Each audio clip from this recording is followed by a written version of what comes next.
बोलो एक्सरसाइज किस में है doubt?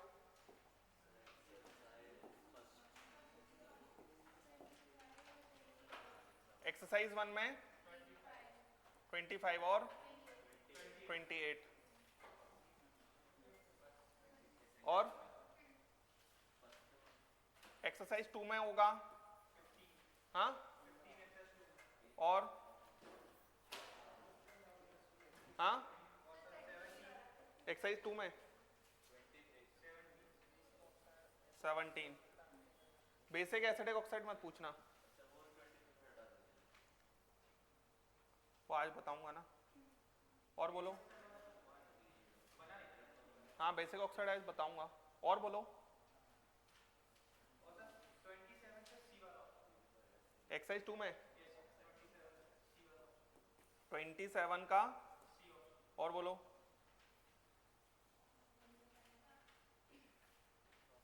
Exercise 3 section A section B में थोड़ा जल्दी लिख के रख लिया करो अपने डाउट्स। एक्सरसाइज 3 में 16 का सी,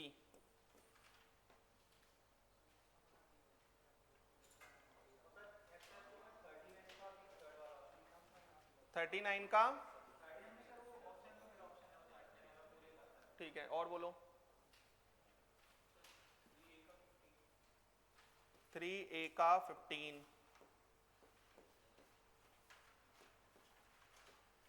और बोलें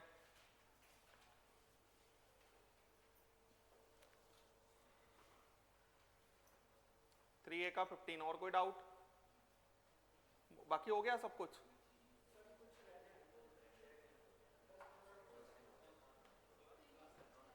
हाँ 3A का बात मत करो शांत बैठो। 3A का 26 और बोलो बस करें। लाओ एक मॉड्यूल देना, तुम्हारा मॉड्यूल कहाँ है?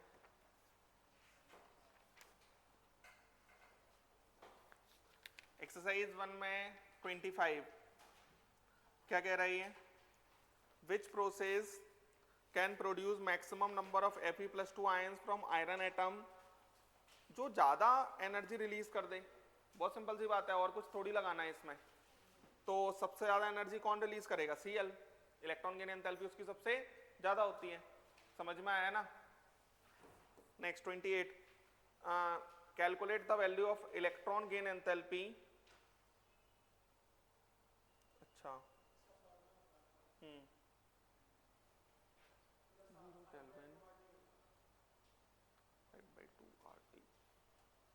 ये हमारा ऐसा कुछ होता है, अभी थर्मो में आएगा वैसे ये formula. X gas plus electron gives x negative gas, ठीक है ना? और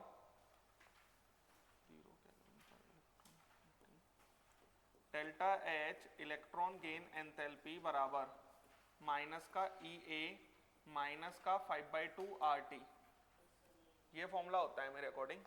अब यहां पर electron gain enthalpy of chlorine is 90 kilo calorie, तो ये हो गया माइनस का 90 है ना, माइनस का 5/2, ये 2 आ जाएगा। टेम्प है ना, टेम्परेचर 300, क्योंकि किलो कैलोरी की बात है तो डिवाइड बाय 1000, तो 10 ये कैंसिल हो जाएगा, ये कैंसिल हो गया तो माइनस का 90 और माइनस का 1.5, तो ये आ जाएगा बच्चों माइनस का 91.5 किलो कैलोरी। आंसर क्या है? लिख लें, ये वैसे थर्मो में आएगा ये रिलेशन।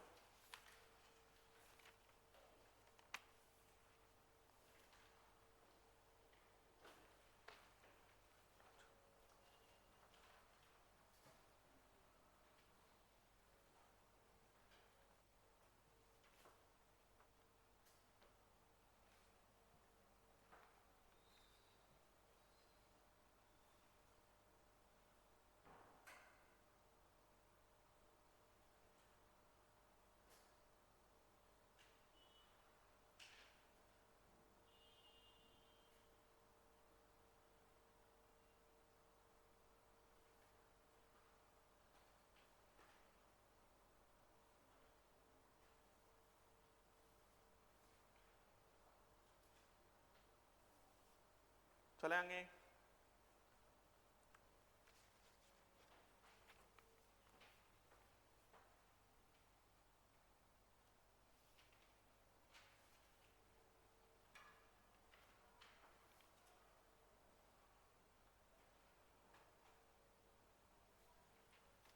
हटा दूं?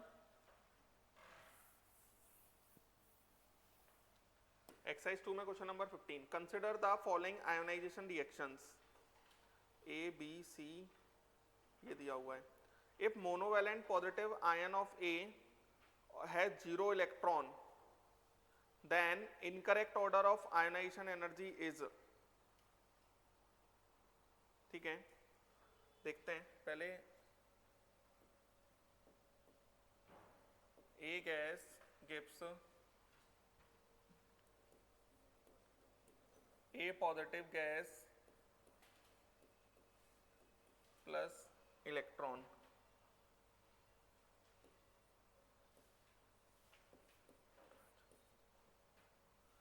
B gas gives B positive gas plus electron,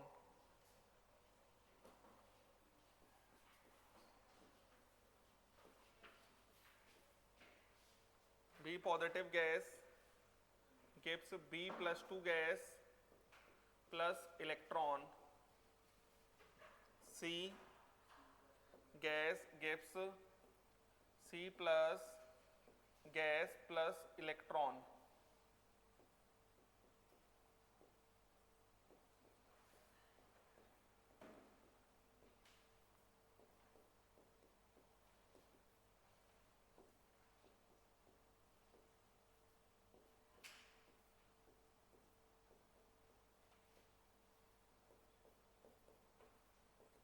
ठीक है, ये कहानी है। अब इसके अंदर ये है A1, ये है B1, ये है B2, C1, C2, C3। अब वो ये कह रहा है कि monovalent positive ion of A, मतलब A पॉजिटिव, इस पर 0 इलेक्ट्रॉन है, और divalent positive ion of B, इस पे 0 इलेक्ट्रॉन है और इस पर 0 इलेक्ट्रॉन है। ठीक है ना, तो इस पर 0 इलेक्ट्रॉन है। ठीक है, अब यहां पर ऐसा लिख सकते हैं कि ये हाइड्रोजन होना चाहिए, ये हमारा हीलियम होना चाहिए और ये हमारा लिथियम होना चाहिए। बस हो गया क्वेश्चन। अब यहां पर C3B2A1, तो C3B2A1, तो यहां पर आप सोचो ये हाइड्रोजन का फर्स्ट आयोनाइजेशन एनर्जी और हीलियम का second ionization energy, definitely B2 की वैल्यू ज्यादा होगी, और लिथियम का थर्ड, डेफिनेटली ये ज्यादा होगा। तो C3 फिर B2 फिर A1, तो ये सही ऑप्शन है। इनकरेक्ट पूछ रहा है वो। पता है कभी भी इनकरेक्ट ऑर्डर पूछा करे ना तो हमेशा उसे हाईलाइट कर लिया करो पेपर में, क्योंकि इनकरेक्ट और करेक्ट के चक्कर में 1-2 क्वेश्चन तो निपट ही जाते हैं। समझ में आ रहा है ना क्या कह रहा हूं मैं? इनकरेक्ट और करेक्ट के चक्कर में 1-2 क्वेश्चन तो निपट ही जाएगा। समझ में आ रहा है ना क्या कह रहा हूं मैं? उसके बाद में, हाँ मैं वही बोल रहा हूं, V1 A1 C1, तो V1 A1 C1 क्या होगा? V1 A1 C1। तो यहां पर अब ये हमारा मतलब ये फर्स्ट आयोनाइजेशन एनर्जीज की बात कर रहा है, तो हाइड्रोजन है, हीलियम है और लिथियम है, तो डेफिनेटली फर्स्ट आयोनाइजेशन एनर्जी तो हीलियम की सबसे ज्यादा होगी, नोबल गैस है और हाईएस्ट हीलियम की ही होती है। तो यहां पर क्या आंसर आ जाएगा आपका? B1 सबसे ज्यादा, उसके बाद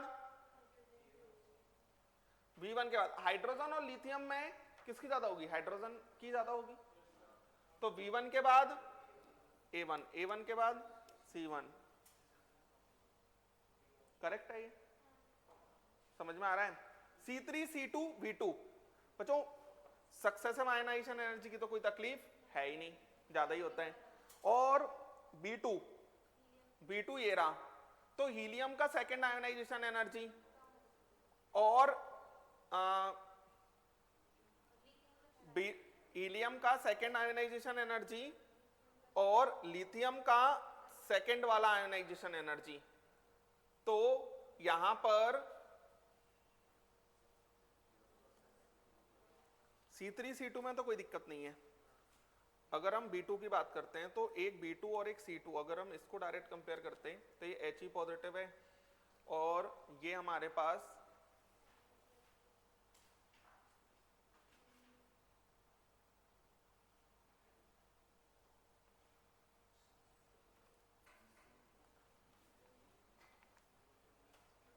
C3, C2 और B2, अगर मुझे इसमें कंपैरिजंस करने हैं तो हीलियम का सेकेंड आयोनाइजेशन एनर्जी और लिथियम के डेफिनेटली हीलियम का ही ज्यादा होगा। अगर मुझे C2 और B2 में कंपेयर करना है तो ये हो गया नोबल गैस, लेकिन ये तो पहले नोबल गैस था और फिर एक इलेक्ट्रॉन चला गया।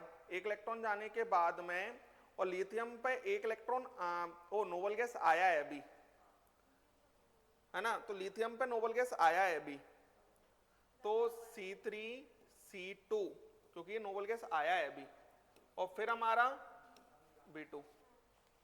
डी ऑप्शन देखना, B2 C3 A1, तो ये हो गया B2, ये हो गया C3 और ये हो गया A1।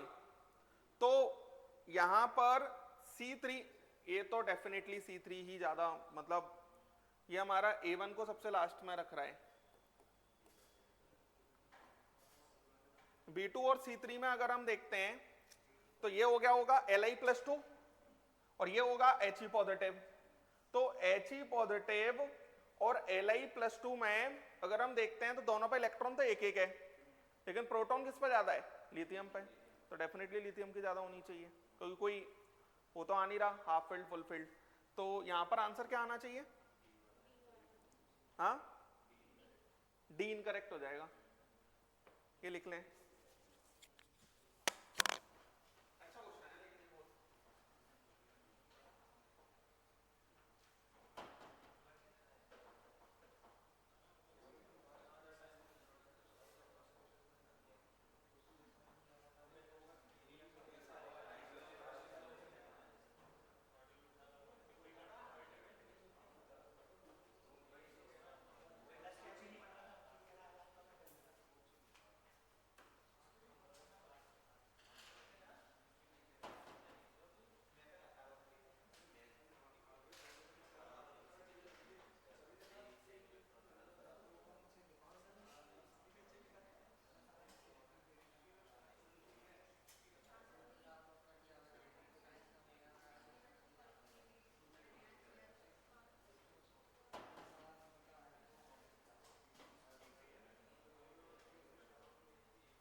यहाँ पर जैसे B2 और C2 का कंपैरिजन कर रहे हैं ना, तो B2 और C2 के कंपैरिजन में जैसे उस जगह पे मैं रुका था, तो ये एक हो गया He पॉजिटिव, एक हो गया Li पॉजिटिव। तो Li पॉजिटिव तो नोबल गैस है और ये अब नोबल गैस बचा नहीं है, इसलिए मैंने इसका ज्यादा कर दिया। समझ में आया? तो यहां पर इंटरेस्टिंग बात यह है कि आप शुरुआत में ही एलिमेंट मान लो, तभी आप क्वेश्चन करोगे, बढ़िया रहेगा। समझ में आया? अच्छा क्वेश्चन है, लेकिन ये आंसर क्या है इसका? डी होगा ना। 17 में क्या दिक्कत है? क्यों? Lanthanide contraction is cause of lower ionisation potential. नहीं 17 ही तो लिखा है। अच्छा 16th का कौन सा? C option. हाँ 16th नहीं होगा अभी, 16th आज सिखाऊंगा तब कर पाओगे। वैसे अगर 16th की बात करें अगर हम, तो 100 150, इसमें बैलेंस सेल में कितने इलेक्ट्रॉन होंगे? 3 इलेक्ट्रॉन होंगे बैलेंस सेल में। तो 3 इलेक्ट्रॉन वाला बोरॉन हो सकता है ना। बोरॉन के नीचे वाला एल्यूमिनियम भी हो सकता है। अरे बात समझ में आ रही है? अब सक्सेसिव आयनाइजेशन एनर्जी की जब बात हो रही है, successive ionisation energy for the element A, तो आयनाइजेशन एनर्जी 1 2 3 4 5 दिया हुआ है। तो इसके अंदर जैसे हम बोरॉन है, तो बोरॉन का तो आयनाइजेशन एनर्जी काफी ज्यादा होगा, पहला वाला भी नॉन मेटल होता है ना बोरॉन। एल्यूमिनियम का रिलेटिवली कम होगा, तो ये एल्यूमिनियम हो सकता है। और अगर एल्यूमिनियम हो सकता है तो एल्यूमिनियम के ऑक्साइड तो सारे एम्फोटेरिक होते हैं, तो मे भी यूज कर रहा है वो वैसे भी। तो ऑक्साइड ऑफ एलिमेंट है, मे भी एम्फोटेरिक, सही है ये। हाँ मस्ट भी एम्फोटेरिक कहता तो थोड़ा गड़बड़ हो जाती। 17th का C option, lanthanide contraction is cause of lower ionisation potential of lead than tin. Lower ionisation energy of, नहीं हायर होती है।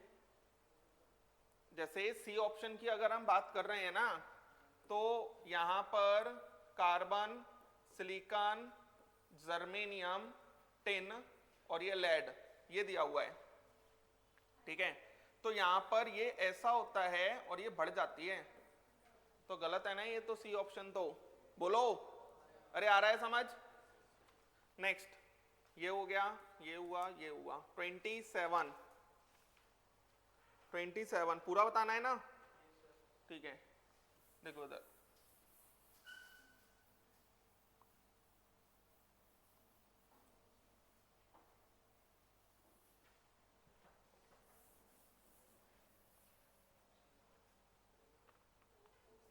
The correct statements among the following are, ये तो सही है, ए कॉपी में लिखा है।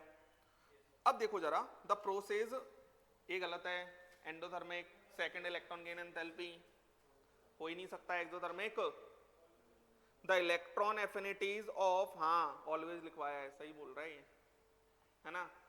The electron affinities of sulphur and phosphorus are less than that of oxygen and nitrogen respectively, गलत है ये। अरे समझ आता है, नीचे वाला ज्यादा है ना। In any period the first ionisation period potential of noble gas is the highest, सही है ये। क्लियर है? तो आंसर करेक्ट पूछ रहा है ना। अच्छा हाँ ठीक ठीक ठीक, नहीं सी भी तो होगा। आंसर क्या दिया है? एसीडी दिया है ना, फिर कोई दिक्कत नहीं है।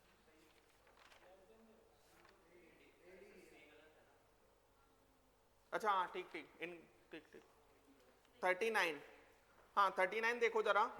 अब देखो फर्स्ट 4 एलिमेंट्स की बात कर रहा है वो, तो ये हो गया क्रिप्टन, ये हो गया 5s1।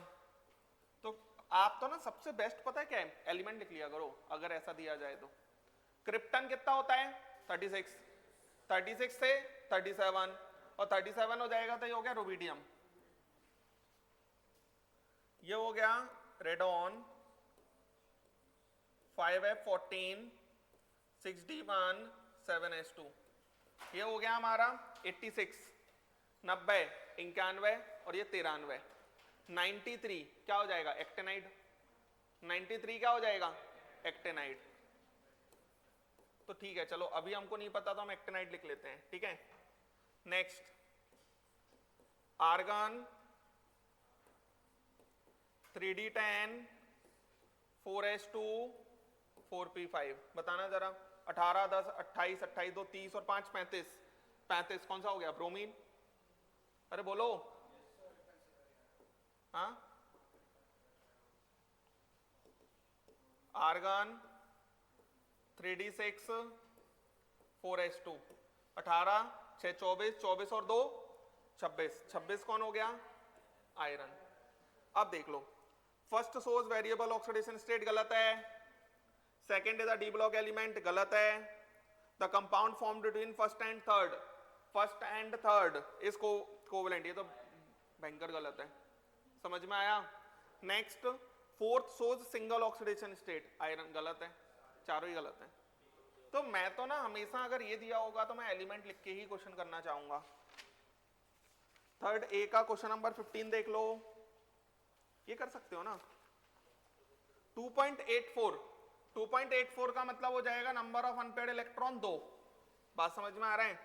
अब Fe+2 है, तो Fe+2 3d6 4s2 होता है, ये चला जाएगा, 3d6 बचेगा। तो 3d6 अगर ये बचेगा तो 1 2 3 4, ये हमारे 4 अनपेयर्ड इलेक्ट्रॉन आ रहे हैं। उसके बाद क्रोमियम D5S1, तो ये 6 अनपेयर्ड इलेक्ट्रॉन आएंगे।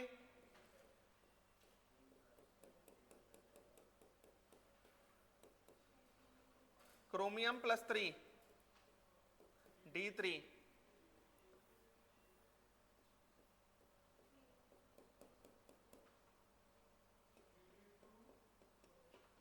टाइटेनियम तो 3d2 बचेगा, सिर्फ 2 ही अनपेयर्ड, ये हो जाएगा एक, तो 2 अनपेयर्ड इलेक्ट्रॉन। और Mn+2, ये D5 बचेगा। अरे पहले 4s से जाता है ना, तो ये 5, ये नहीं होगा। Vanadium, scandium, titanium, vanadium, vanadium D2 बचेगा, ये भी हो जाएगा। नेक्स्ट ये कौन सा पूछा? 26। ये कर सकते हो ना। Find total number of elements up to atomic number 10 having positive electron gain enthalpy. Helium है ना, नोबल गैस की होती है। दूसरा नियॉन की हो जाएगी, नाइट्रोजन की हो जाएगी, और बेरिलियम की हो जाएगी। समझ गए? Nitrogen secondary group elements and noble gases. चले आगे, ये लो।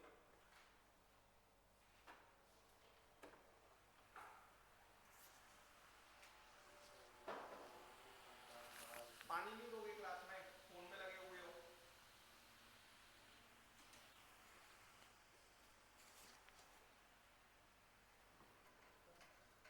Next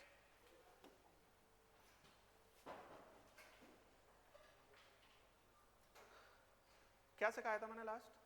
hydration energy. और hydration energy directly proportional to charge density, है ना। और हाइड्रेटेड रेडियस ज्यादा होती है अगर हमारा चार्ज डेंसिटी ज्यादा होता है, तो साइज ज्यादा हो जाएगा। एक लाइन हम समझते हैं बच्चों,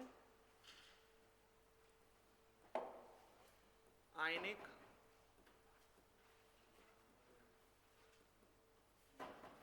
मोबिलिटी। आयनिक मोबिलिटी का मतलब क्या होता है? आयन के चलने की टेंडेंसी।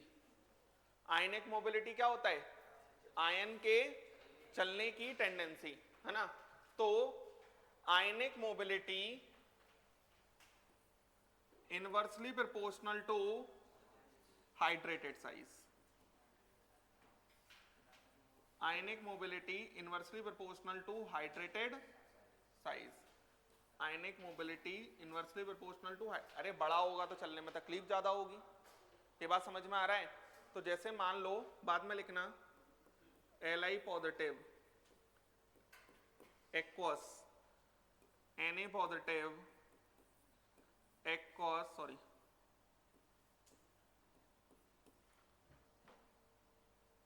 K पॉजिटिव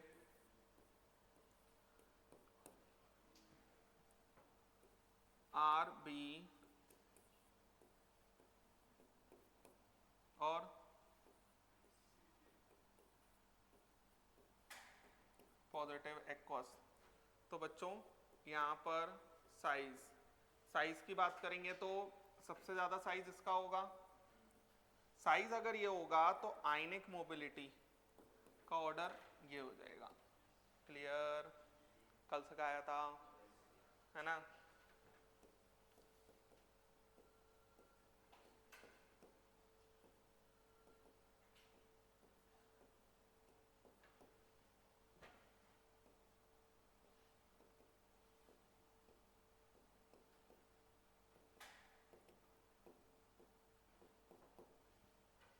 साइज ये होता है, और आयनिक मोबिलिटी का ऑर्डर ये हो जाएगा। लिख लें, हाँ नॉर्मल वाला हाइड्रेटेड साइज।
लिख लिया। नेक्स्ट लिखो, समझ पा रहे हैं ना ये? नेक्स्ट लिखो electrical conductivity of ion. Electrical conductivity of ion.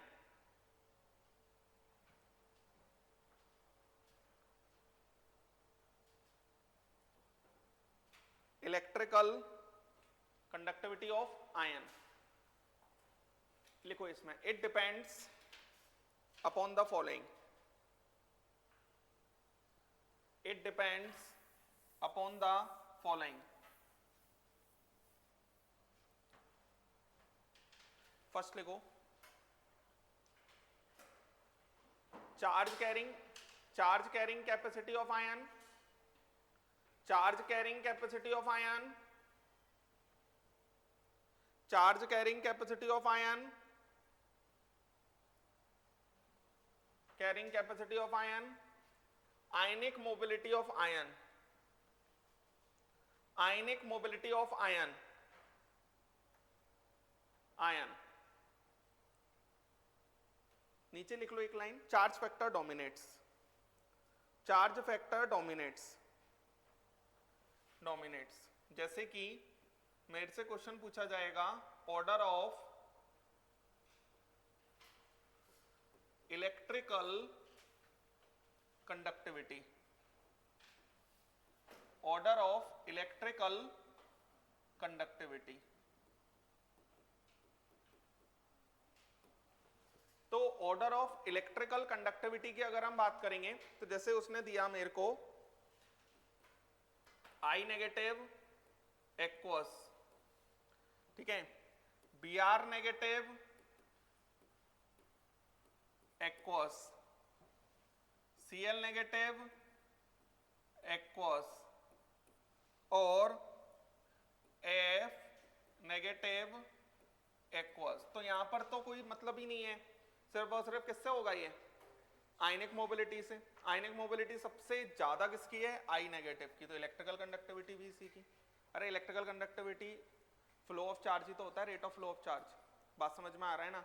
Next अगर हम बात करते हैं, जैसे मेरे पास लिखा हुआ है C S positive aqueous, R B positive aqueous, है ना, उसके बाद में K positive aqueous, N A positive aqueous,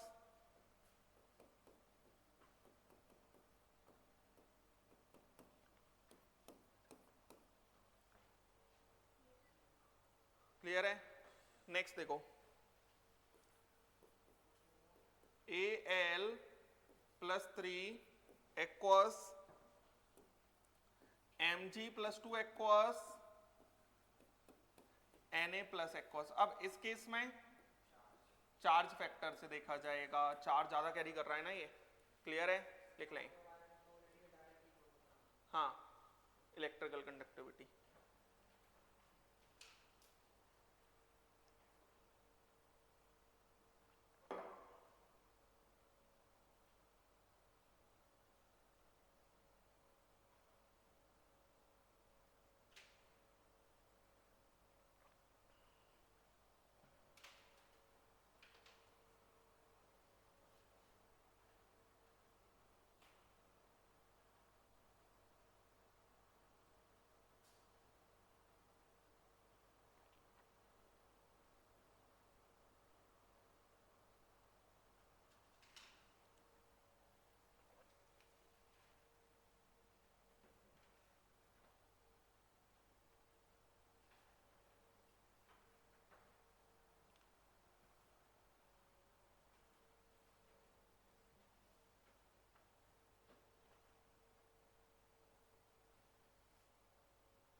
चलें नेक्स्ट, अब एक इंपॉर्टेंट टॉपिक की बात करते हैं, nature of oxides.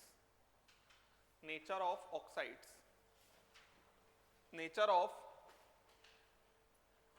Of oxides, इसकी बात करनी है हमको। नेचर ऑफ ऑक्साइड्स देखो, metal oxides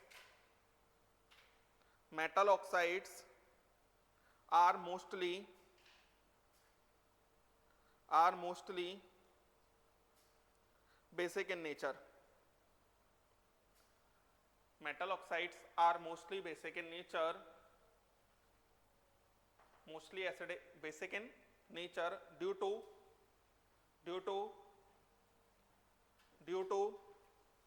their predominantly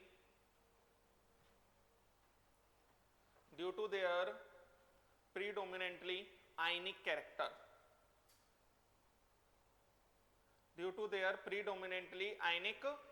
character, next point लिखो, non-metal oxides are generally basic in nature, are generally acidic in nature due to their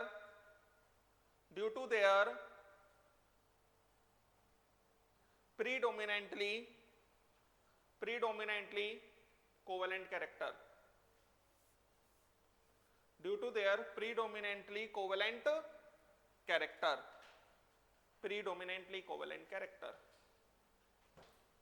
देखें जरा, समझते हैं कि क्या बात चल रही है। देखो जरा, अगर हम यहां पर बात करते हैं बेसिक कैरेक्टर को कंपेयर करना, मेटल ऑक्साइड्स बेसिक होती हैं, नॉन मेटल ऑक्साइड्स एसिडिक होती हैं, अभी तो ये समझाया। अब basic character of metal oxide is inversely proportional to phi value of metal cation, is inversely proportional to phi value। और phi क्या होता है? वही चार्ज डेंसिटी, समझ में आया? वही चार्ज डेंसिटी है ना। जैसे कि अगर मेरे पास लिखा हुआ हो Li2O, Na2O, K2O, Rb2O, CH2O, ये सब बेसिक ऑक्साइड है। इसका मुझे ऑर्डर ऑफ बेसिक ऑक्साइड देखना है। बेसिक ऑक्साइड का मतलब है पानी के साथ रिएक्शन करके क्या बनाएंगी? करस्पॉन्डिंग बेस बना लेंगी, है ना। दूसरी बात, पानी के साथ रिएक्शन कर लेंगी, दूसरा एक किसके साथ रिएक्शन करेंगे? एसिडिक ऑक्साइड के साथ, है ना। तो यहां पर अगर मुझे ऑर्डर ऑफ बेसिक कैरेक्टर चाहिए तो Li पॉजिटिव ये सब है, चार्ज तो सेम है, वॉल्यूम किसका ज्यादा होगा?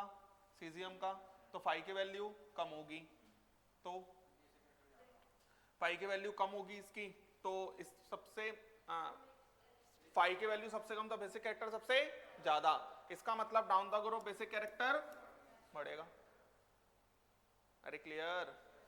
Next, acidic character mainly non metal oxides बनाती हैं, तो acidic character of oxide directly proportional to phi value of metal cation. ये बात समझ में आया? और ये हम समझ रहे हैं ना, फाई क्या होता है? फाई इज चार्ज डेंसिटी, और चार्ज डेंसिटी क्या हो जाएगा? Charge density is charge upon volume. Charge density is charge upon volume. Clear है? क्लियर है ना। अब देखना जरा, जैसे मान लो मेरे पास लिखा हुआ है Na2O, एक पीरियड की बात कर लेते हैं, MgO, है ना, Al2O3, S और P की बात चल रही है। उसके बाद Al2O3 के बाद SiO2, है ना, उसके बाद P2O5, उसके बाद SO3, उसके बाद Cl2O7। बच्चों ये दोनों जो ऑक्साइड्स हैं, ये दोनों ऑक्साइड्स क्या होंगी? Basic oxide. ये ऑक्साइड अभी मैं सिखाऊंगा एम्फोटेरिक होती है। कैसी होती है? एम्फोटेरिक। ये वीकली एसिडिक, ये वीकली एसिडिक, ये सफिशिएंटली एसिडिक होती हैं। अब बच्चों अगर मेरे को इन दोनों में बेसिक कैरेक्टर कंपेयर करना है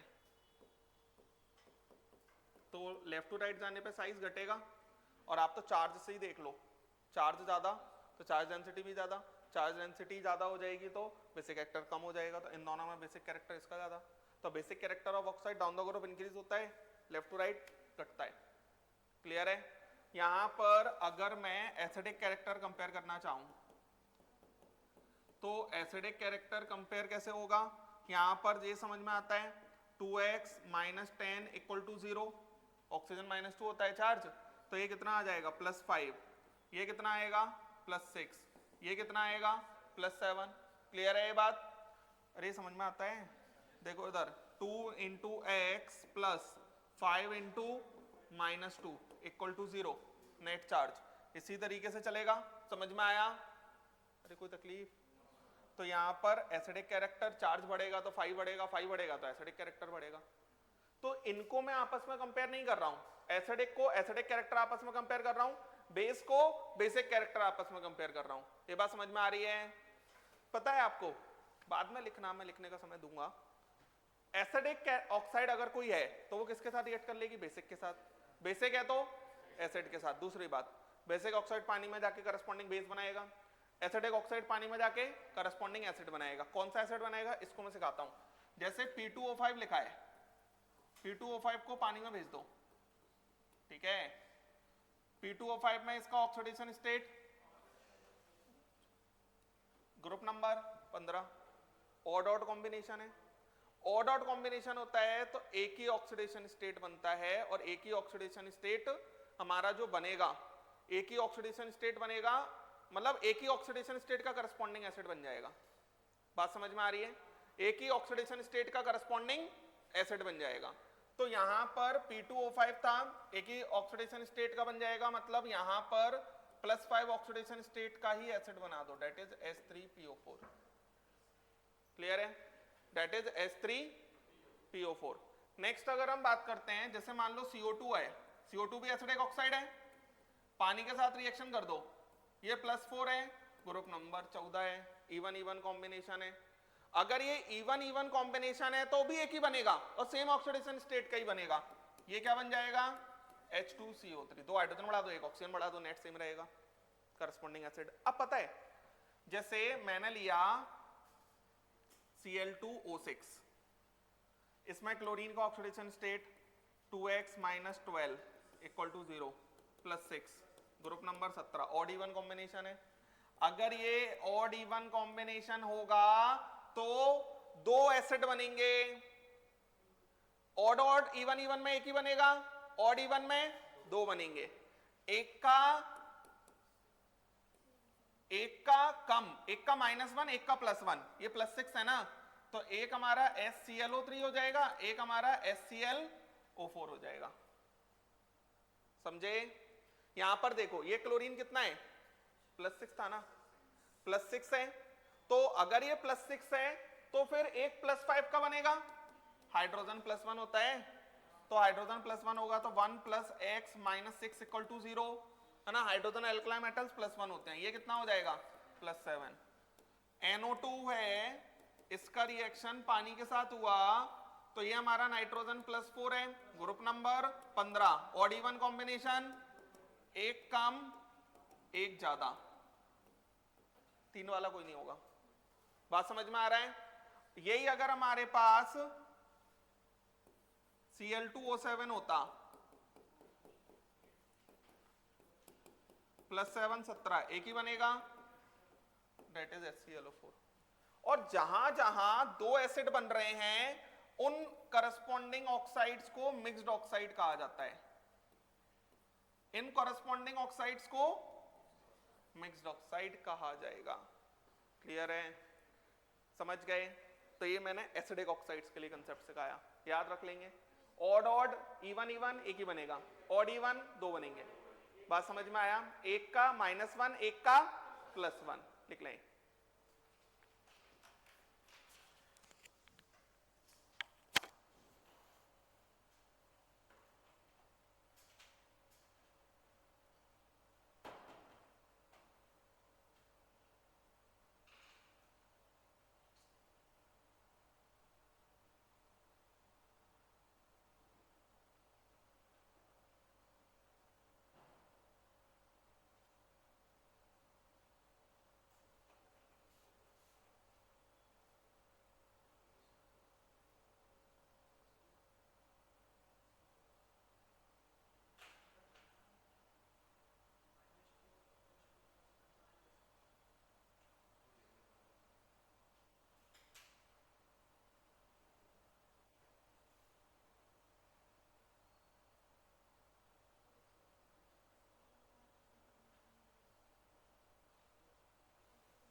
बात है हमारी कि अभी तक तो हमने एक बेसिक क्लासिफिकेशन कर लिया कि मेटल ऑक्साइड्स हमारे कैसे होंगे, बेसिक, और acid non metal oxides acidic.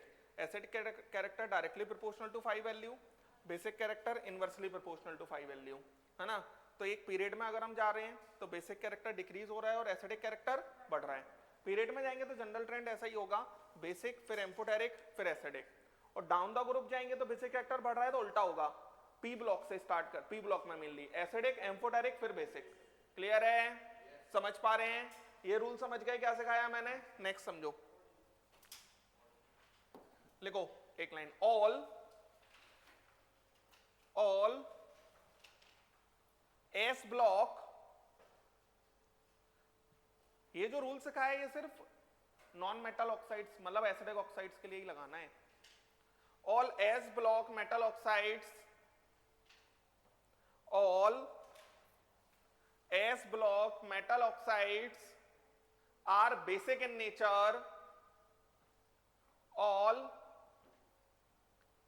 S block metal oxides are basic in nature except BeO, except BeO, beryllium oxide, bracket में लिख लेना एम्फोटेरिक, except BeO एम्फोटेरिक। समझ पा रहे हैं? नेक्स्ट लिखो, D block metal oxides, D block metal oxides, metal oxides are basic, basic acidic, basic acidic and amphoteric, basic acidic and amphoteric depending upon oxidation state of metal, depending upon oxidation state of metal। D block के लिए सिखा रहा हूं मैं, देखो इधर D block, सिर्फ D block पर लगाएंगे ये रूल, नेचर ऑफ ऑक्साइड, है ना। वो रूल सबके लिए लगाएंगे, कोई भी बेसिक ऑक्साइड्स कंपेयर करना है, inversely proportional to 5 value, directly proportional to 5 value, वो हर किसी के लिए। लेकिन एस ब्लॉक में सारी ऑक्साइड्स बेसिक हैं, सिर्फ किसको छोड़ के, बीओ को छोड़ के। अब यहां पर डी ब्लॉक के लिए मैं सिखा रहा हूं कि एसिडिक कौन सी होगी, बेसिक कौन सी होगी और एम्फोटेरिक कौन सी होगी। जैसे डी ब्लॉक मेटल ऑक्साइड में ऑक्सीडेशन स्टेट +1 आया, +2 आया, +3 आया, समझते हैं ये? अरे ऑक्सीडेशन स्टेट निकाल लोगे तो ये हमारी कौन सी हो जाएगी, बेसिक, एक्सेप्ट एक को छोड़ के Cr2O3। Cr2O3 में अगर हम देखते हैं तो Cr2O3 का ऑक्सीडेशन स्टेट देखो, ये X है तो 2 × X प्लस 3 × -2 = 0, कितना आ जाएगा, +3। +3 आने पे भी ये कैसा है, एम्फोटेरिक। डी ब्लॉक तो समझते हैं ना, कौन से होते हैं डी ब्लॉक मेटल्स, क्लियर है? उसके बाद नेक्स्ट, अगर +4 आता है तो +4 में एम्फोटेरिक, और +5 +6 +7 +8 acidic, accept V2O5, V2O5 amphoteric. बात समझ में आ रहा है? समझ गए? जैसे Mn2O7 है तो Mn2O7 में मैंगनीज +7 होगा, 2x - 14, बोलो। इसका पानी के साथ ये कैसा होगा, एसिडिक होगा। एसिडिक होगा तो पानी के साथ रिएक्शन कर देंगे तो HMnO4 बन जाता है। क्या बन जाएगा, HMnO4।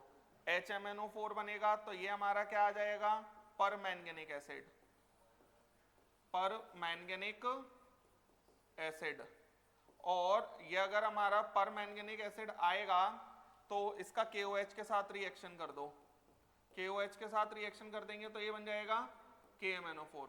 KMnO4 क्या हो जाएगा, पोटेशियम परमैंगनेट, पोटेशियम पर मैंगनेट, पोटेशियम पर मैंगनेट। ये बात समझ में आ रही है?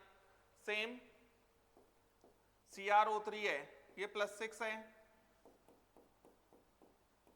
H2O, H2CrO4, ये क्या हो जाएगा? Chromic acid. KOH के साथ रिएक्शन कर दो तो ये हो जाएगा K2CrO4, K2CrO4 का पोटेशियम क्रोमेट। समझ गए? डाइक्रोमेट Cr2O7 डाइनेगेटिव होता है। क्लियर है? समझ गए? तो ये डी ब्लॉक के लिए पूरी कहानी है, लिख लें।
चलें?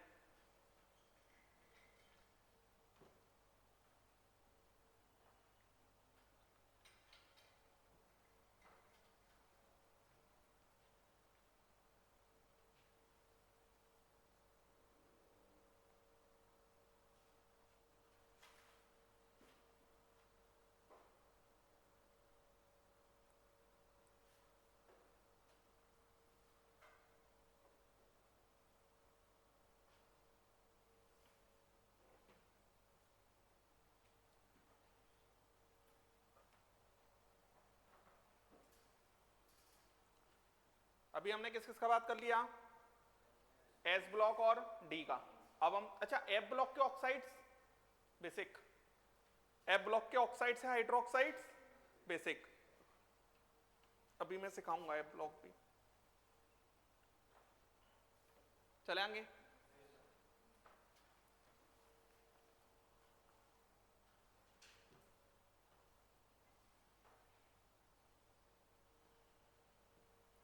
नेक्स्ट लिखो,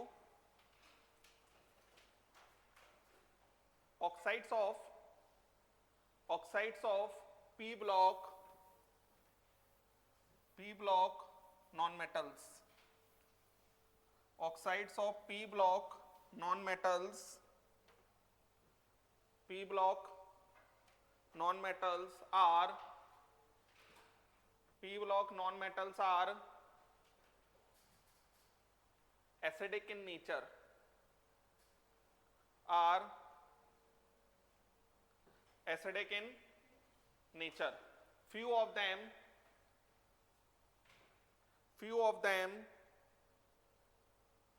are neutral also. Few of them are neutral also.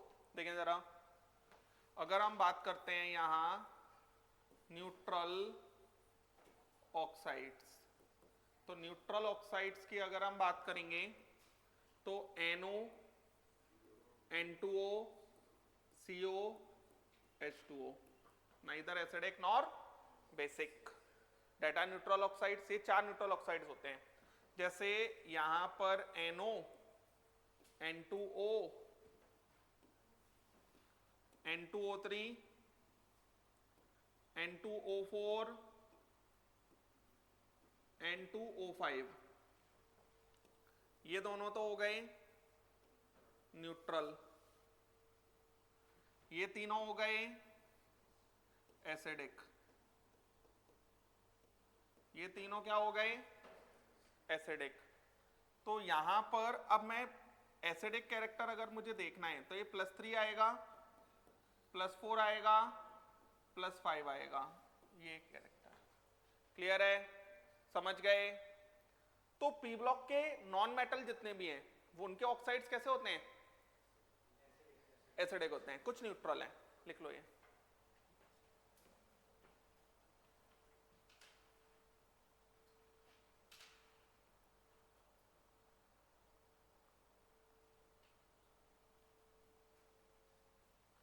जब भी मैंने एसिडिक के ऊपर एरो लगाए हैं वो अकॉर्डिंग टू एसिडिक कैरेक्टर लगाए हैं। ये बात समझ में आया। इनके करस्पॉन्डिंग एसिड्स भी निकाल सकते हैं जो मैंने मेथड बताया है उससे।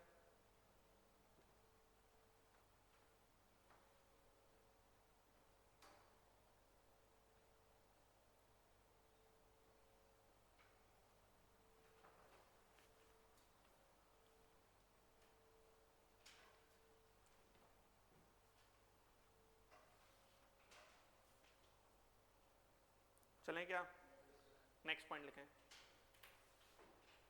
all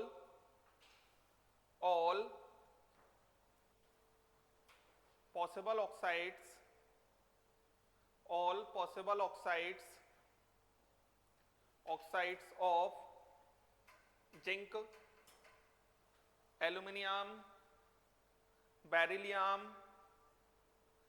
lead, tin and gallium are amphoteric in nature। इनकी जितनी भी ऑक्साइड्स पॉसिबल होती हैं सब एम्फोटेरिक होती हैं।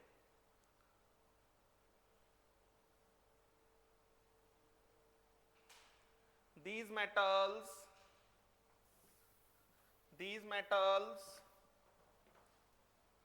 are also called as amphoteric metals। These metals are also called as amphoteric metals, are also called as amphoteric metals। These metals are also called as amphoteric metals। ये बात समझ में आ रहा है। तो यहां पर अगर ये हमारे एम्फोटेरिक मेटल्स हैं तो जैसे मान लो मेटल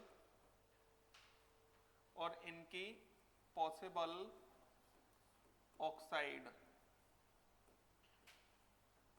और हाइड्रोक्साइड,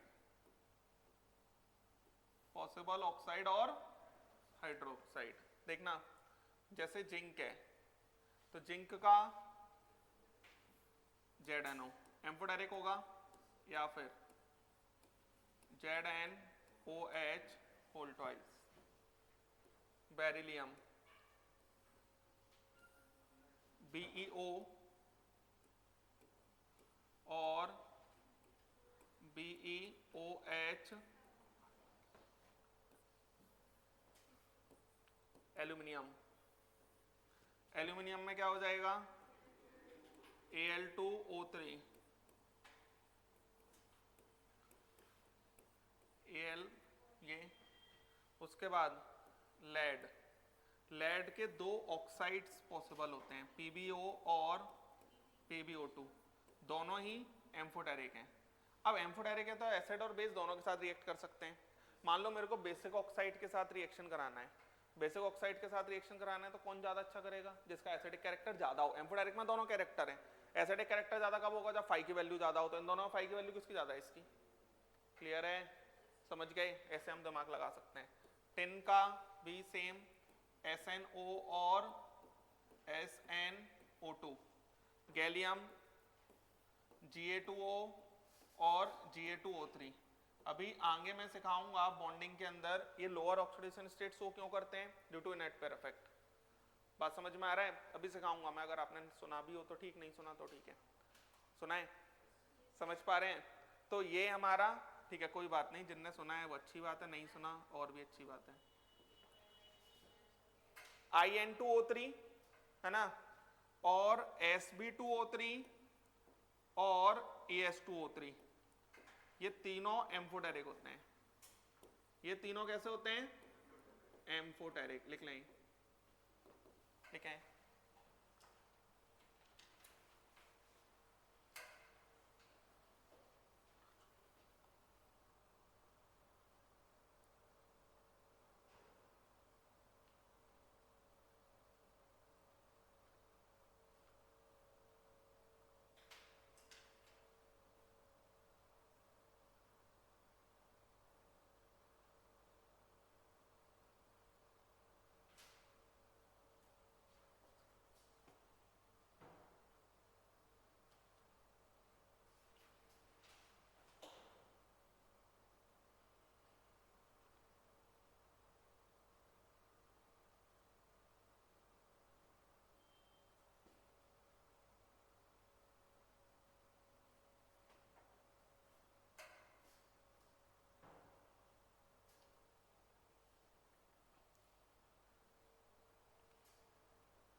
चलें, देखो ये तो हुई हमारी एम्फोटेरिक, बेसिक, एसिडिक, ये सारी बातें समझ गए होंगे ये सारी बातों को, है ना। अब हम बात करते हैं, जैसे एक क्वेश्चन मॉड्यूल निकालो, चलो पहले आप सॉल्व करना, फिर मैं कल बताऊंगा, आप फंसोगे तो अपने आप ही पूछोगे।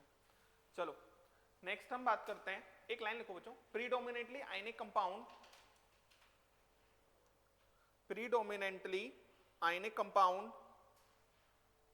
ionic compound can conduct electricity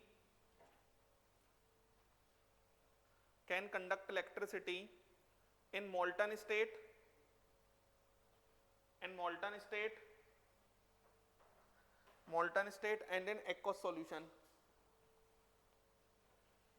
and in aqueous solution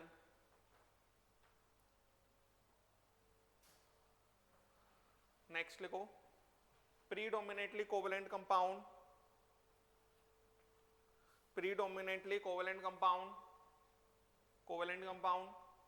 can conduct electricity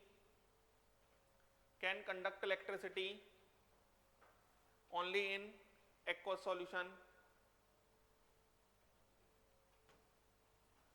समझ पा रहे हैं ये? लास्ट लिख लो, non-polar covalent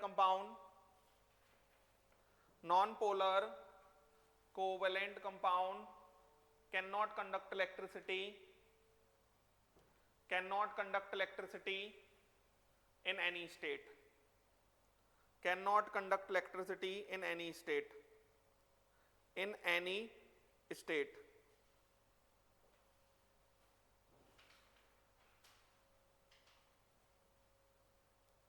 next, electronic configuration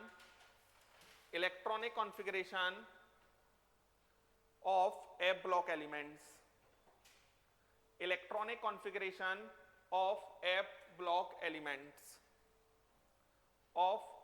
block elements,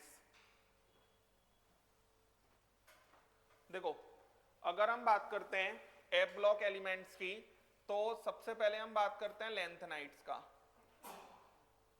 सबसे पहले हम किसका बात करेंगे? लैंथेनाइड्स। और लेंथेनाइट्स हमारे कहां से कहां तक होते हैं 58 से 71। मैंने आपको बताया था इनका लास्ट इलेक्ट्रॉन डी में भी जा सकता है, बताया था ना। तो यहां पर ये स्टार्ट होता है सीरियम, सिंबल सीई, प्रेसियो डायमियम, ये क्या हो जाएगा पीआर, नियो डायमियम, ये हो जाएगा ND, promethium, promethium, PM, next samarium,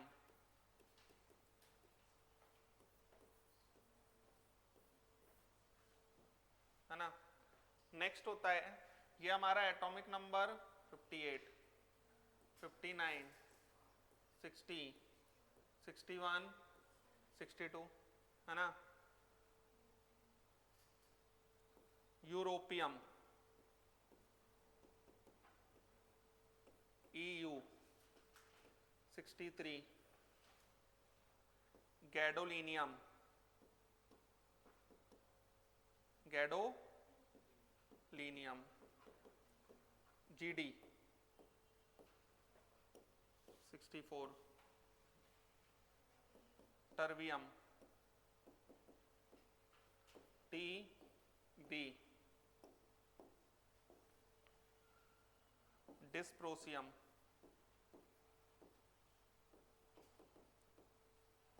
DY, holmium,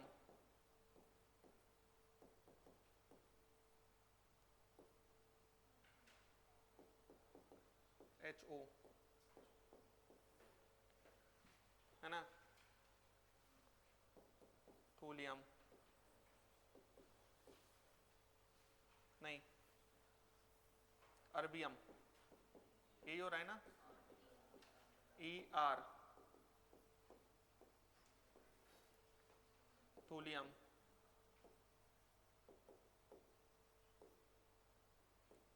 TM ना। नेक्स्ट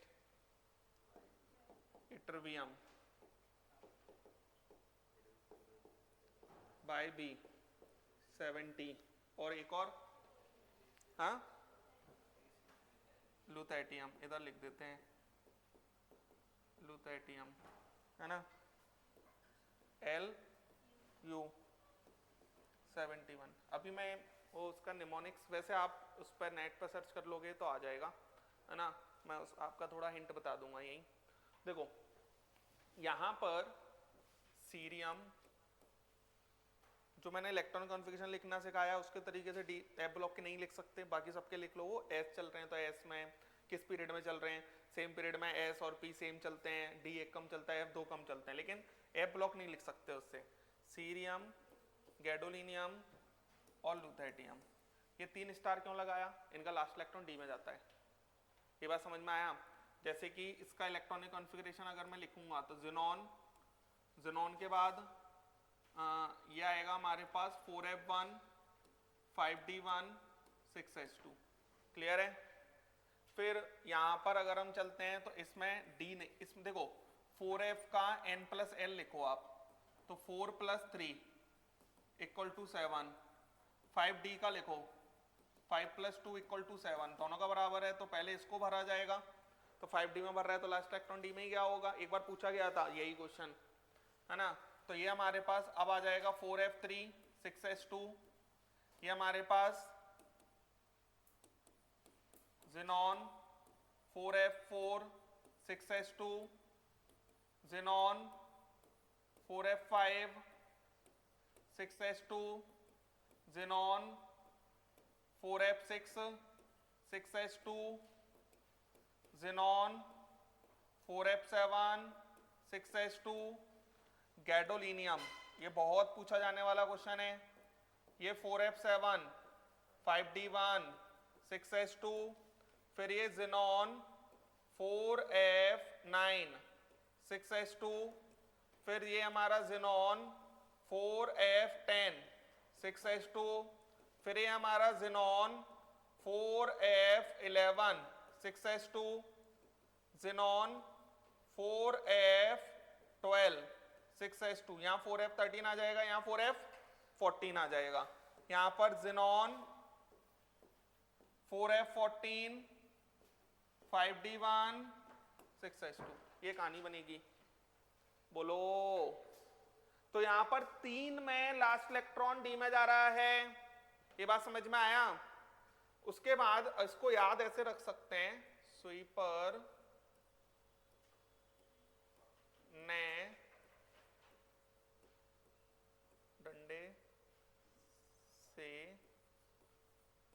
देखो डंडे से नए डंडे से मतलब हो गया एनडी, है ना, पेमी पीएम, ठीक है, और सेमी एसएम, है ना, को मारा, ठीक है। तो यहां पर आप इससे याद रख सकते हो, स्वीपर मतलब सीई, पर मतलब पीआर, है ना, ये नए डंडे से डेट इज एनडी, पेमी पीएम, सेमी एसएम, है ना। अब यहां पर इसको ऐसे याद रख सकते हैं, यूरोप गया तब, और ऐसे नीचे लिख लो, और डायरिया हो गया। बात समझ में आ रही है? समझ गए ना। तो Europe that is EU, gadolinium that is गया, है ना, तब डेट इज टीबी, है ना, डायरिया डेट इज, और होल्मियम डेट इज एचओ, है ना। क्या लिखेंगे इसको?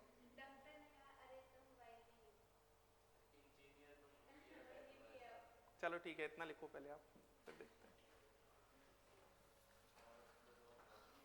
ए ब्लॉक से क्वेश्चन आएगा।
लिख लिया? बड़ी जल्दी लिख लिया तुम लोगों ने। क्या?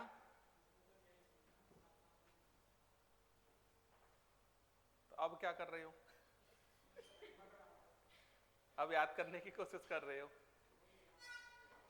कुछ करना ही नहीं है, 3 का अलग से है, बाकी सब तो नॉर्मल है। इनके इलेक्ट्रॉनिक कॉन्फ़िगरेशन अलग से याद रखो, बाकी का इलेक्ट्रॉनिक कॉन्फ़िगरेशन तो मैंने पीरियोडिक टेबल के अकॉर्डिंग ही लिखना सिखा दिया आपको, बस।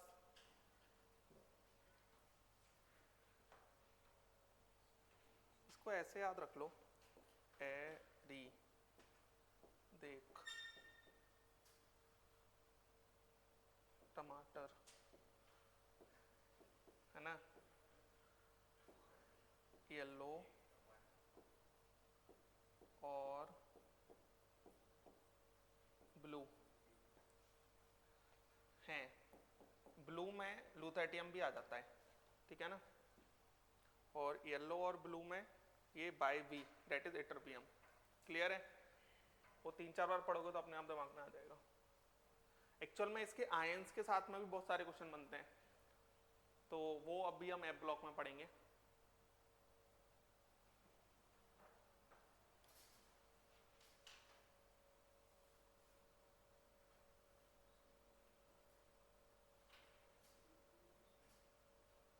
चलें क्या? धीरे धीरे जब हम पूरा इनऑर्गेनिक पढ़ लेंगे तो आपको पूरी पीरियोडिक टेबल के इलेक्ट्रॉनिक कॉन्फ़िगरेशन अपने आप दिमाग में चले जाएंगे।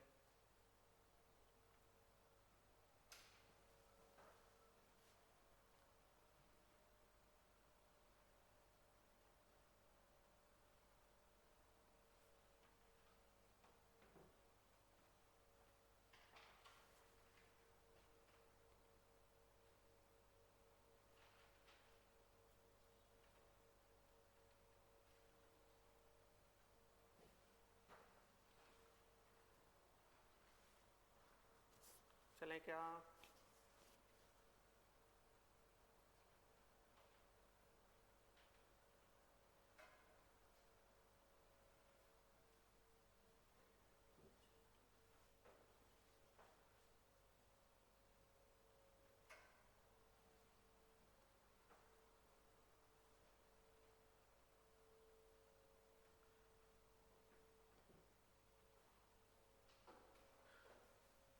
किया तो 3 के इलेक्ट्रॉनिक कॉन्फ़िगरेशन में, अच्छा हम इलेक्ट्रॉनिक कॉन्फ़िगरेशन के अकॉर्डिंग लिखेंगे तो सब में D1 आएगा, इसलिए उससे नहीं लिखना।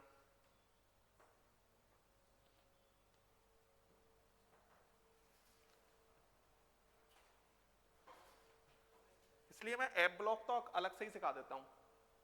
बात समझ में आता है ना? गैडोलिनियम बहुत पूछा जाने वाला क्वेश्चन है।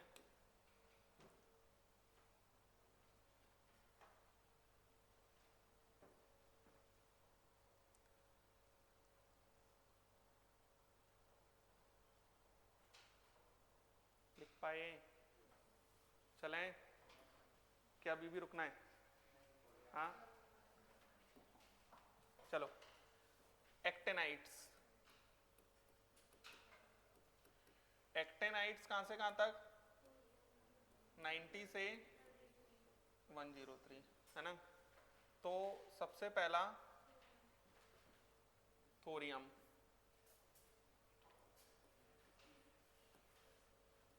थोरियम, थोरियम क्या हो जाएगा? TH 90, है ना? बताना थोड़ा। प्रोटैक्टीनियम यही होता है। PA 91, यूरेनियम, यूरेनियम ये 92, नेपच्यूनियम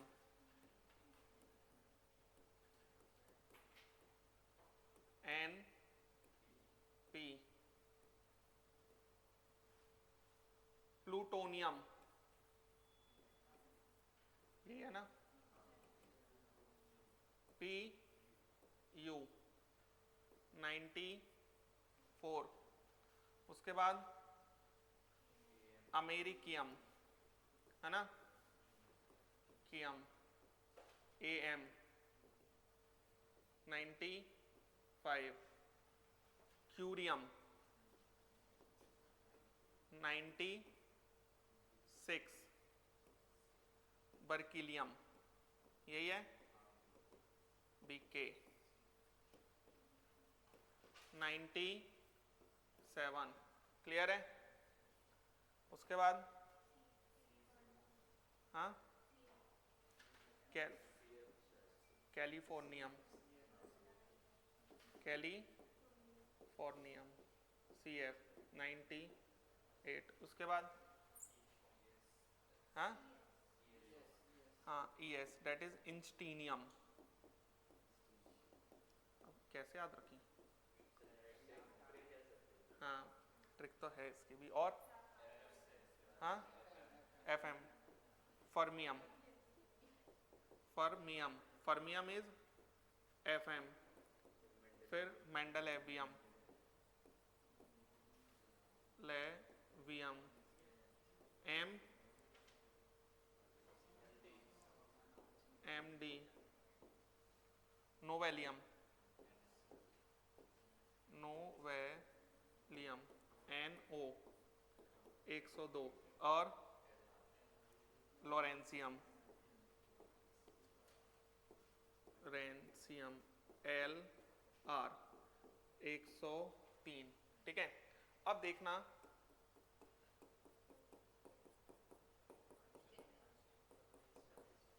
नहीं, बस ये 5 में शुरू कैसे तो 4 में ही है, देखो।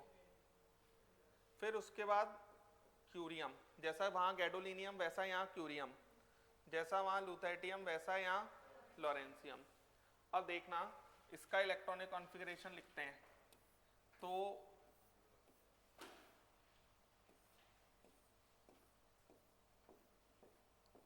ये हमारा क्या आएगा, रेडॉन।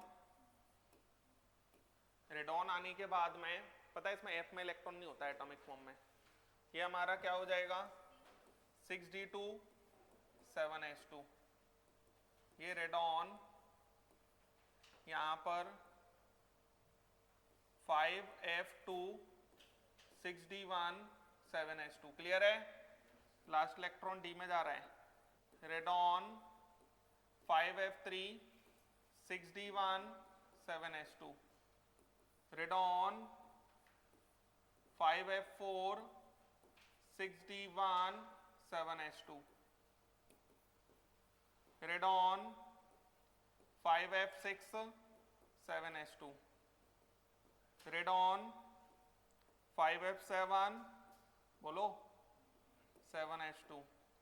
ये हमारा रेडॉन 5f7 6d1 7s2, ये हमारा रेडॉन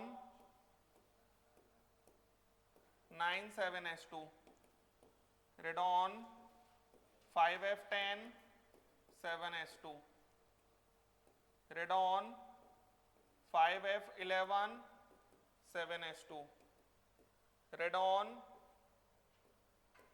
5f12 7s2, ये हमारे 5f13 5f14। इसमें रट्टा है, ये क्या आ जाएगा 5f14 6d1 7s2। ठीक है, अब बच्चों समझ गए ना कहाँ कहाँ पे दिक्कत है? अरे क्लियर है, जहां पर लास्ट इलेक्ट्रॉन डी में जा रहा है वो हमारा लास्ट इलेक्ट्रॉन डी में चला गया, लेकिन है ब्लॉक एलिमेंट। क्लियर है ना, तो ये इस तरीके से। अब इसमें अगर हम लिखते हैं थोड़े पहलवान उनसे निपटेंगे, है ना, तो एक तो ये याद रख सकते हैं, तो थोड़े डेट इज TH, पहलवान डेट इज PA, उनसे डेट इज U, है ना, निपटेंगे डेट इज NP। उसके बाद ये आता है पुराने आम कम बिकेंगे, है ना, और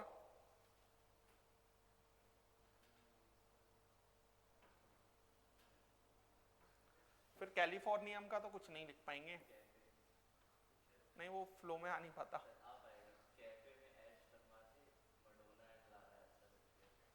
याद नहीं है ना, ये भी तो दिक्कत ही है। देखो इधर इतनी सी फैमिली आमदनी में नो लड़ाई, ऐसे करके याद रख लो। ठीक है, और वो तो आप पढ़ोगे तो अपने आप ही आ जाएगा। बच्चों ये 3 नेचुरली ऑक्योरिंग होते हैं, ये 3 नेचुरली ऑक्योरिंग होते हैं, और रेडियो एक्टिव तो सारे ही हैं, है ना। इसके बाद में यूरेनियम के बाद वाले एलिमेंट्स को ट्रांस यूरेनियम एलिमेंट्स कहा जाता है। अरे कहा जाता है, ट्रांस यूरेनियम एलिमेंट्स। और ये सिंथेटिकली ऑक्योर होते हैं, मैन मेड होते हैं ना ये, सिंथेटिक और मैन मेड। लैंथेनाइड्स में सिर्फ और सिर्फ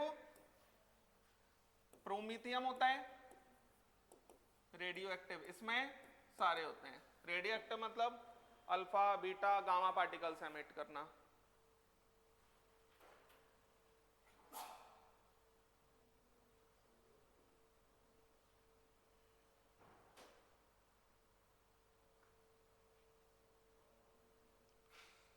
चलो इतना रखते हैं, आज खत्म ये वाला चैप्टर।